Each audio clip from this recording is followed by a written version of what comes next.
G'day and welcome back to RC Model Reviews. I'm Bruce Simpson, I'm your reviewer, and this is another edition of the Not So Weekly news that comes to you every Not So Week. What I've got to tell you about today? Well, first of all, mini-quad haters, go and sit in the corner because there's a little bit of mini-quad stuff this week. This is the XHover mini-quad, and you'll notice I have tilted the motors, so now we should have lots of speed. I've yet to mount a camera. I'm going to try and mount the camera today and the video transmitter. I'm running out of time. It's after 3 already, and oh man, where's the day gone? So yeah, going to really try and get this so I can do some FPV with the tilted rotors and just see how that works. I have already tried out the Naze board. Has a really cool command, which is, I forget what it is, tilt pitch and then a degrees, and so you don't have to remount the board or anything. You just enter that through the command line interface through the base flight configurator, and pitching, it just hovers dead level. Brilliant, lovely. Anyway, so we'll hopefully get a bit of footage of that tomorrow.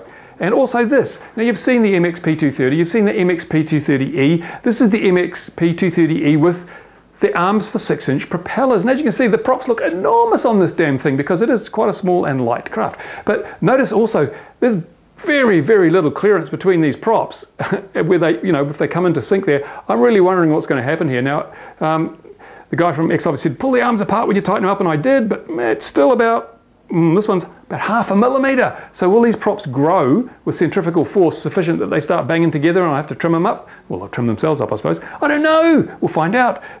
So this is basically the MX-P230E. The last time I flew it with the small arms and the 5-inch props, one of the ESC smoked on me, just poof, that was it.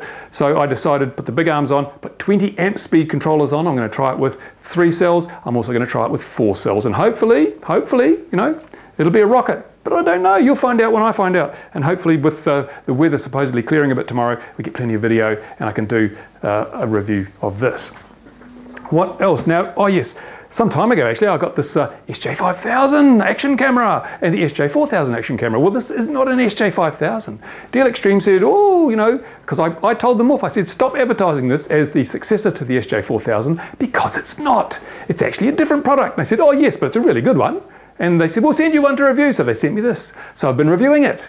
And you'll have to wait to see the review, but I have to say they were wrong. This is a crap product, and I'll show you why in the review. Their faith in this is sorely misplaced. I'm sorry, and you'll see why. Really, really, it's a tragedy, but you'll have to watch and see what happens there. Now, some other news. Yesterday I was at a meeting where CAA was present, and I spoke to Rex Kenny. Now he's the guy that's been overseeing the model aviation rules and the unmanned aerial vehicle drone rules, and he said to me that they're changing the rules relating to flying models in their airfields, which is great because the whole town here is within 4 kilometres of 4 kilometres of the airfield. So he said, what we've decided to do is to change the rules because at the moment, as I've mentioned in other videos, anyone in this town who tries to fly a toy helicopter in their backyard is breaking the law. That makes criminals of innocent children simply because their house happens to be within 4K of the airfield. So CAA, having probably listened to what I've said and probably watched the video I put up which showed me flying under trees and challenging them to prove that it was a threat to the national airspace because it was within 4K of the airfield, they have decided to update the regulations or amend them so that you're now, or you will be as of April next year, you will be allowed to fly a radio-controlled model within 4 kilometres of an airfield. In fact, Rex Kenny said right up to the boundary of an airfield, so long as you are below the surrounding structures or trees or whatever, so you don't pose a threat to the national airspace. Brilliant, that's very smart. Why have they waited so long? Why did I have to poke them with a stick to get them to do it? I don't know, but they're doing it. That's really good news. So that means that the children in this town will now legally be able to fly their multirotors and their helicopters and any little toy planes they might get for Christmas. You know, I have a reason. I think I know why they've made this amendment to the rules. I might tell you about that in a future video, depending on what happens coming up this week. Now, another thing that Rex Kenny told me was that they are about to introduce, as of April next year, their new rules for RPAS, that's remotely piloted aircraft systems, which is drones, which is, you know, anything that's used, multirotors, FPV, all that sort of stuff. Basically, if you've got a craft that's under 2 kilograms, no rules apply really, just basic safety considerations. You know, more or less a code of practice. Don't fly over people, don't fly at an airfield, don't place property in danger, all that sort of stuff. You know, really common sense stuff that we already know and we practice every day anyway.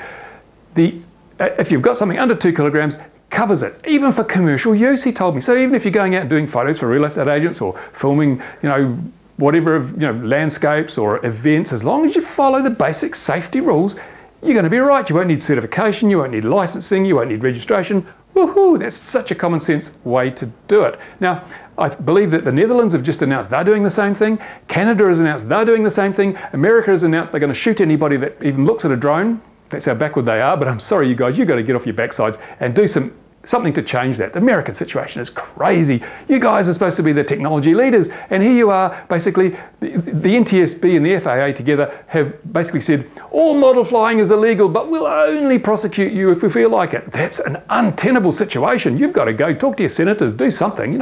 It's crazy. You're breaking the law every time you fly a model because the NTSB declared that model aircraft are no different to full-size aircraft. In fact, model aircraft are aircraft. So every provision of the rules that apply to full-size aircraft now apply to models as well. So, that's crazy. It's ridiculous. Anyway, I might do a follow-up video on that just to fill people in on what's actually really happening there and how we should have a bit of sympathy for our American friends while the rest of the world is actually saying, let's do something practical and sensible. America is going, ooh, drones, how do you spell that again? So there you go. They're all confused and befuddled and they've got no idea what they're doing, and as a result, they're just saying, you can't do anything, which is stupid. Right, so that's about it for this Not So Weekly week, because I've got so much to do. I've got to get back to the bench and get all these models ready to fly and test, because there's also Discover Wing I'm trying to get out there and get that into the air tomorrow. So much to do, better charge the batteries on the camera, but I've got to get back to the bench in the meantime. Thanks for watching, see you again soon on RC Model Reviews.